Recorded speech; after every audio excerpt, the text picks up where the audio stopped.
Hi guys. അപ്പോൾ അമ്മയുടെ പഴയ ഒരു സാരി കിട്ടി. അപ്പോൾ ഈ സാരി വെച്ച് നമുക്കൊരു അനാർക്കലി തയ്ക്കാം.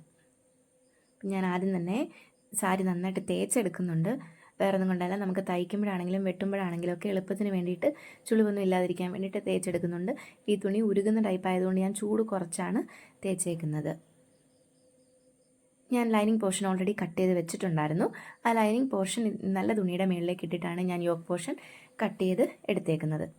അപ്പം ഞാനത് കട്ട് ചെയ്യുന്ന സമയത്ത് ലൈനിങ് തുണി മേളിലേക്ക് വെക്കുമ്പോൾ തന്നെ ഞാൻ പിൻ കുത്തി അത് വെക്കുന്നുണ്ട്. വേറെ ഒന്നുമല്ല, ഞാനൊരു ബിഗിനറാണ്. അപ്പോൾ അതുകൊണ്ട് തന്നെ കൈ തട്ടിയൊന്നും പോവാതെയും തുണി തെന്നിപ്പോയിട്ട് വെട്ടുന്നതൊക്കെ മാറിപ്പോകാതിരിക്കാൻ വേണ്ടിയിട്ടൊക്കെയാണ് ഞാനിത് ചെയ്യുന്നത്.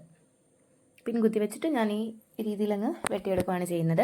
അതുപോലെ തന്നെ ഞാനിതിൻ്റെ സ്കേർട്ട് പോർഷൻ കട്ട് ചെയ്യുന്നൊന്നും വീഡിയോയിൽ എടുത്തിട്ടില്ല. പക്ഷേ ഞാൻ ഈ സ്കേർട്ട് ചെയ്തേക്കുന്നത് കുറച്ച് ഫ്ലെയർ കൂടുതൽ കിട്ടാൻ വേണ്ടിയിട്ട് ഒരു പാനൽ പോലെയാണ് ചെയ്തേക്കുന്നത്.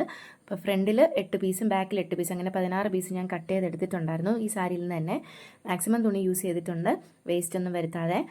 അപ്പോൾ ആ 16 തുണിയും ഞാൻ ജസ്റ്റ് തയ്ക്കുന്നത് ഒന്നിൻ്റെ മുകളിൽ ഒന്നായിട്ട് വെച്ചാണ് തയ്ച്ചെടുക്കുന്നത്. അത് ഈ വീഡിയോയിൽ കാണിക്കുന്നുണ്ട്, പക്ഷേ ഞാൻ അതിൻ്റെ കട്ടിങ് പോർഷൻ എടുക്കാനായിട്ട് മറന്നുപോയി.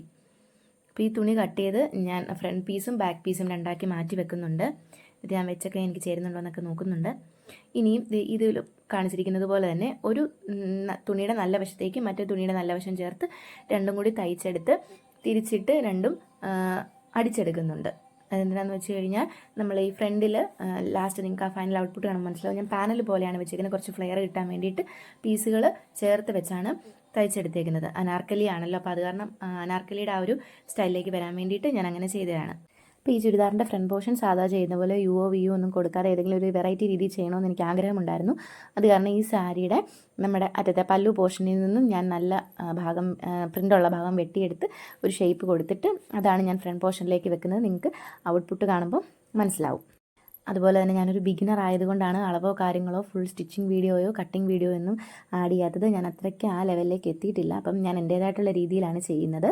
അതുകൊണ്ടാണ് ഞാൻ കൂടുതലും നന്നാക്കാൻ ശ്രമിക്കുന്നതാണ്. നമുക്ക് ഔട്ട്പുട്ട് കാണാം.